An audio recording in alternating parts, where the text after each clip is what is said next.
ओम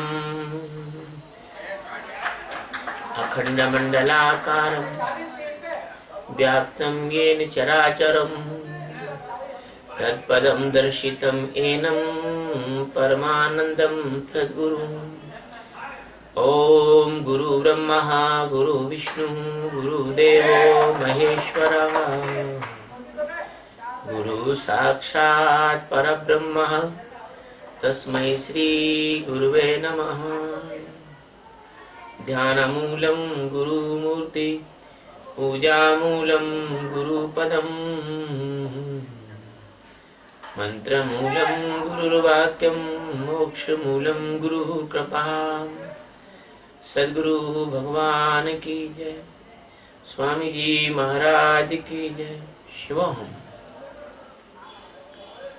ये श्रीमद् भगवद गीता के 6वें अध्याय का 18वां श्लोक है और इस श्लोक में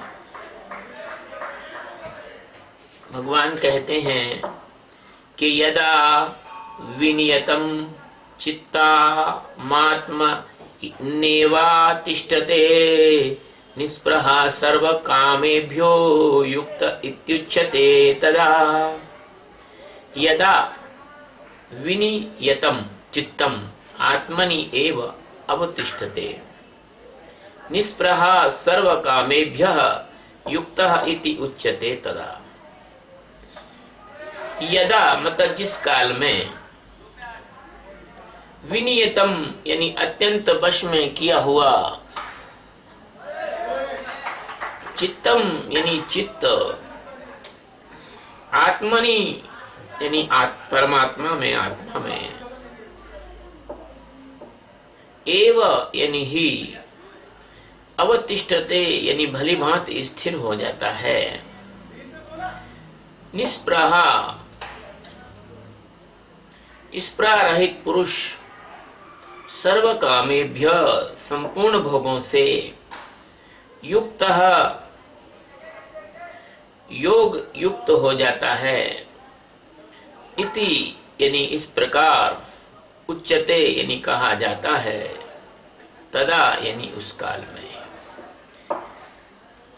अत्यंत वश में किया हुआ चित्त जिस काल में परमात्मा में ही भली भांति स्थित हो जाता है, उस काल में संपूर्ण भोगों से स्पृहा रहित पुरुष योग युक्त है, ऐसा कहा जाता है। ये बताया सद्गुरु सच्चिदानंद परमात्मा जो एकमात्र अस्तित्व है इस अनंत आकाश गंगाओं के। जैसे कोई चींटी का दिमाग इतना सक्षम नहीं होता कि पूरी पृथ्वी के बारे में वो जान सके, ऐसे ही सद्गुरु परमात्मा सच्चिदानंद का जो अनंत अनंत विस्तार है, उसके बारे में मनुष्य की जानने की ताकत नहीं है। चींटी पूरे शक्कर के गोदाम को नहीं देख सकती, लेकिन एक दाना शक्कर का तो खा सकती है। ऐसे आप लोग पूरे परमात्मा का संपूर्ण रूप भले से नहीं देख सकते, लेकिन आप परमात्मा की जो मौजूद आपके अंदर आत्मा है, वो दाना है, वो शक्कर का दाना है। अगर आपने उसको चख लिया तो समझो को पूरे गोदाम की शक्कर का टेस्ट आपको मालूम पड़ जाएगा।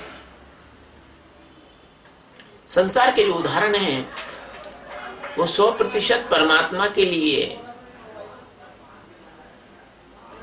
उपयुक्त नहीं है, प्रदर्शन करने के लिए, बताने के लिए, व्यक्त करने के लिए। लेकिन कुछ थोड़ा बहुत अंश मात्र तुम्हारी भाषा में कुछ उदाहरण देके सद्गुरु बता पाते हैं।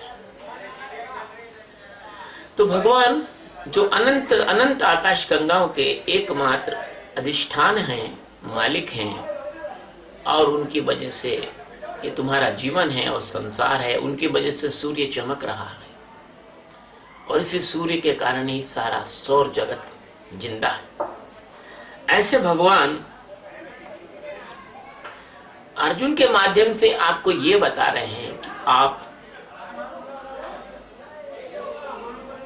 परमात्मा में जब तक भली भांति स्थित नहीं होते, तब तक आपके मन की अशांति, आपके अंदर की जलन, आपके अंदर का काम, आपके अंदर का क्रोध, आपके अंदर का वैर, आपके अंदर की पीड़ा, आपके अंदर की कुंठाएं, आपके अंदर के संस्कार, आपके अंदर के कर्म भोग, आपके अंदर की इंद्रियों की व्याकुलता, अकुलाहट, आपके दिमाग में आने वाली आंधी और तूफानों की तरह चलने वाले विचार और उनके द्वारा निर्मित होने वाली परिस्थितियां, जैसे कोई आंधी आती है तो पेड़ उखड़ जाते हैं, कोई आंधी आती है तो खंबे टूट जाते हैं, कोई आंधी आती है तो कमजोर मकान गिर जाते हैं। ऐसे जब ये क्रोध की आंधी आती है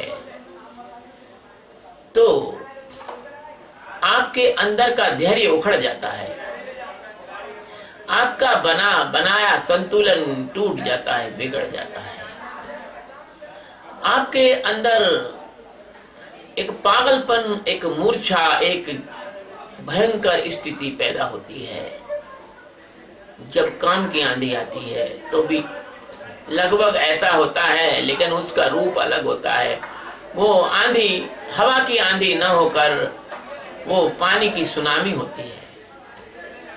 तोड़ती वो भी है, विध्वंस वो भी करती है, नुकसान आपका वो भी करती है, लेकिन आपको उस समय अच्छा लगता है।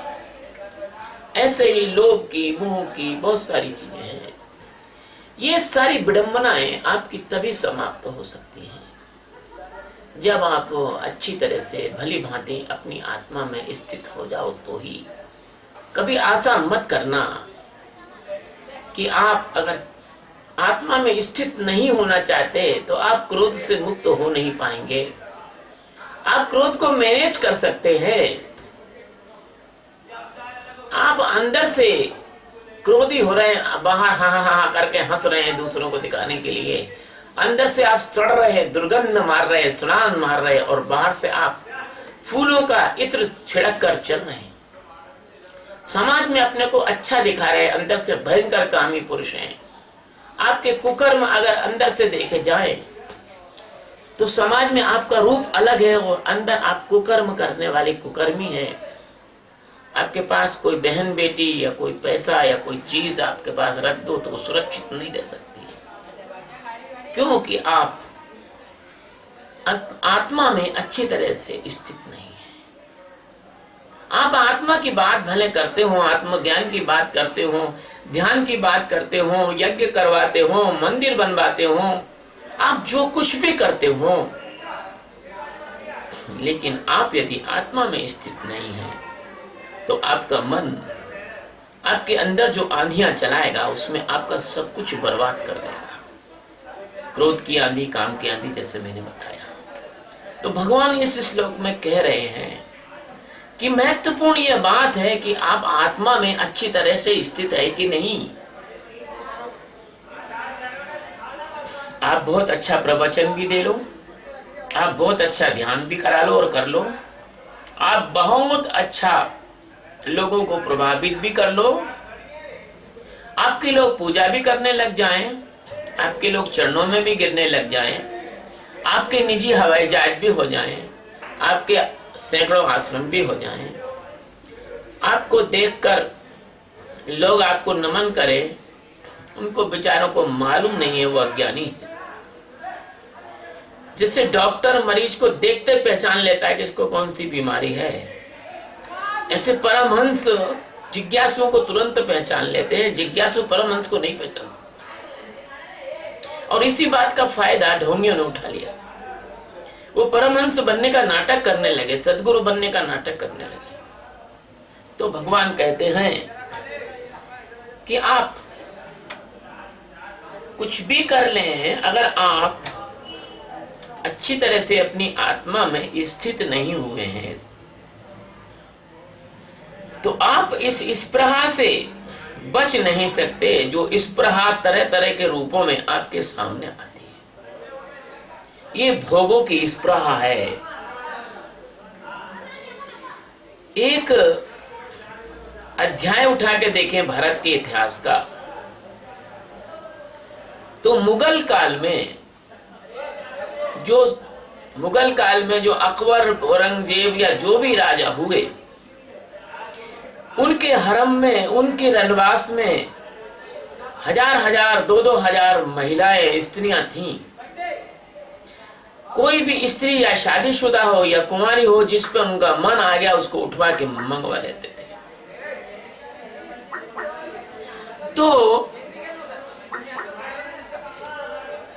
वो मंगवा लेते थे उसको।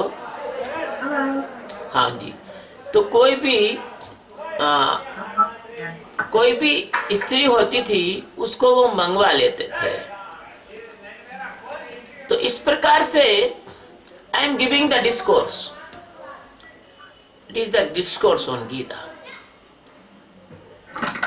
तो इस प्रकार से ये सिद्ध हो रहा है, इस बात से ये सिद्ध हो रहा है कि चाहे आप कितने भी शक्ति संपन्न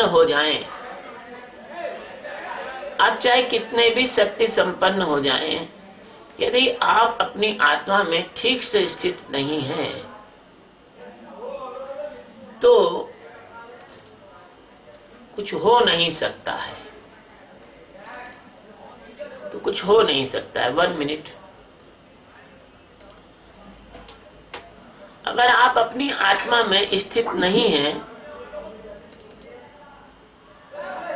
तो आपका सारा उपक्रम, सब कुछ व्यर्थ है, बेकार है।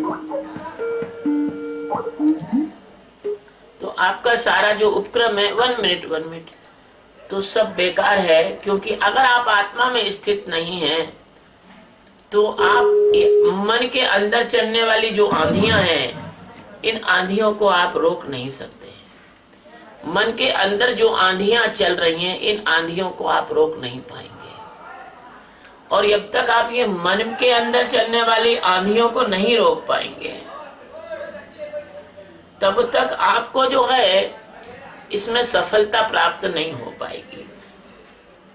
जब तक आप मन के अंदर चलने वाली इन आंधियों को नहीं रोक पाएंगे, तब तक आपको इस स्पृहा से बचने का कोई भी उपाय नहीं रहेगा। यह जो स्पृहा है, ये जो भोगों की भूख है, इस भोगों की भूख से बचने का एक ही मात्र उपाय है, वो है आत्मज्ञान।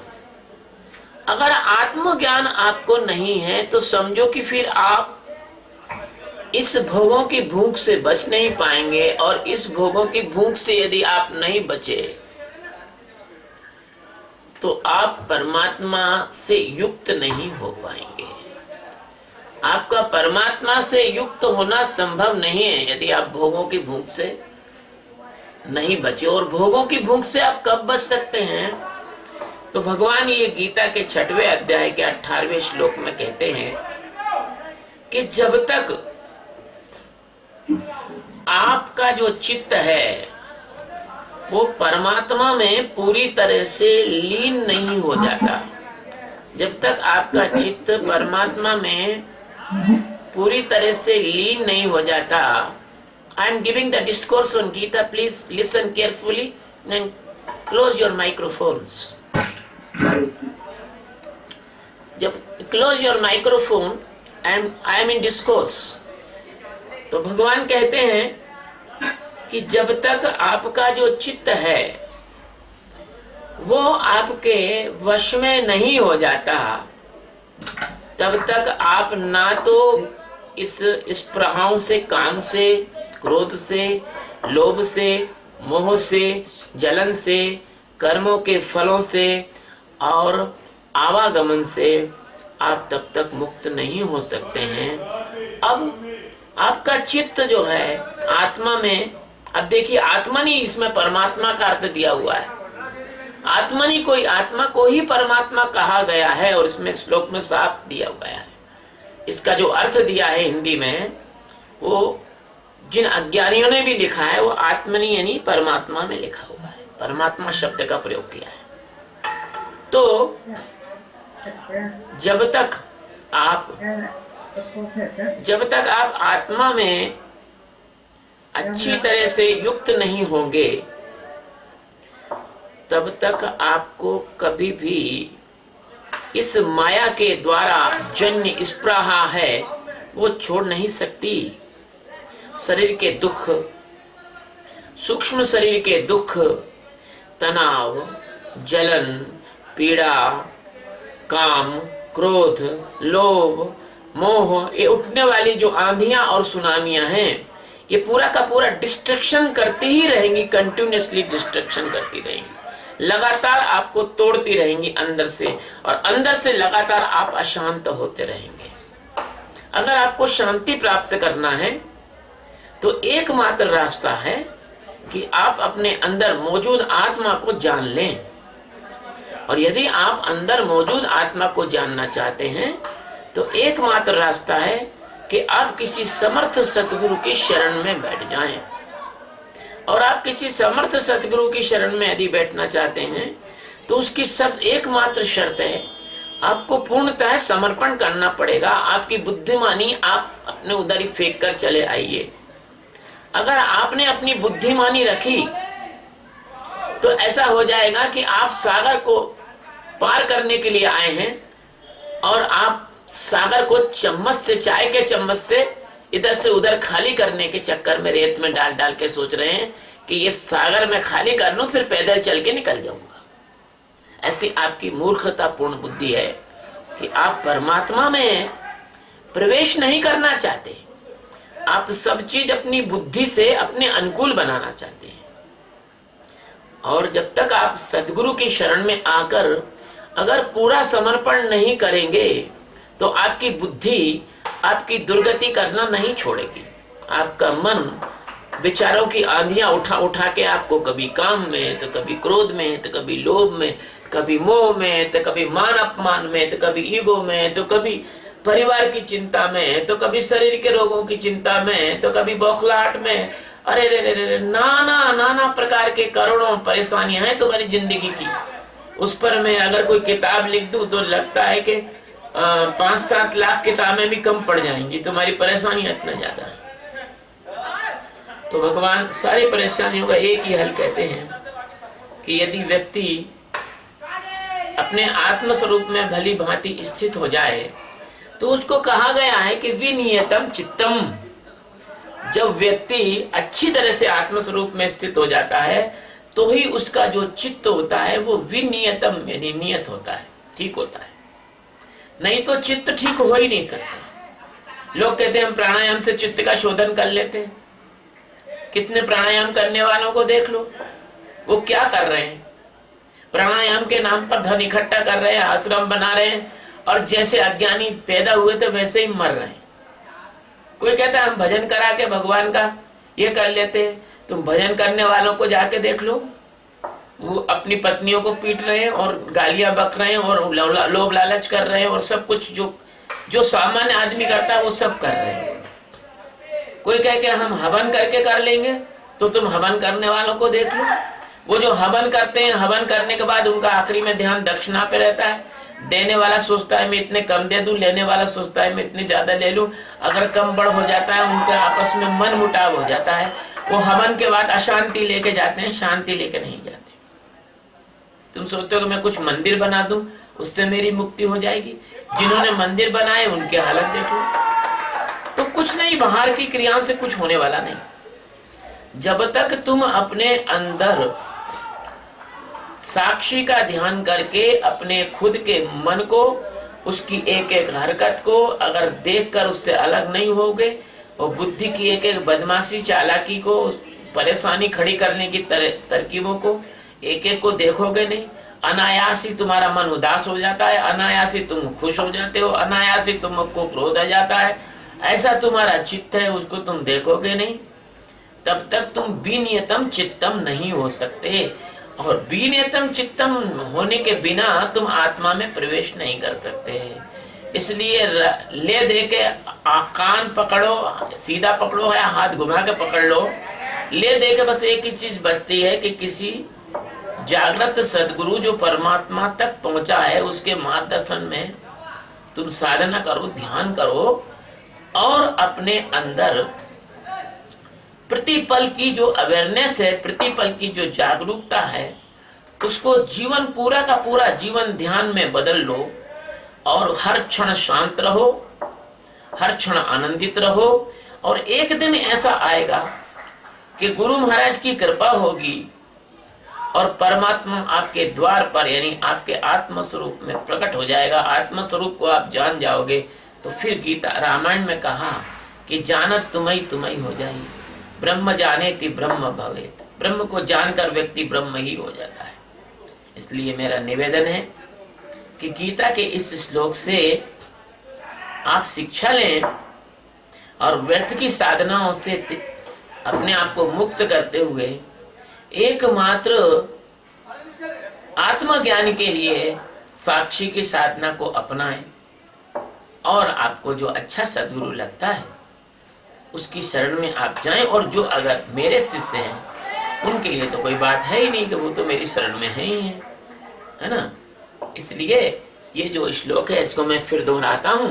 यदा विनियतम चित्तम आत्मनि एव अवतिष्ठते निष्प्रह सर्व कामेभ्यः युक्तः इति उच्यते।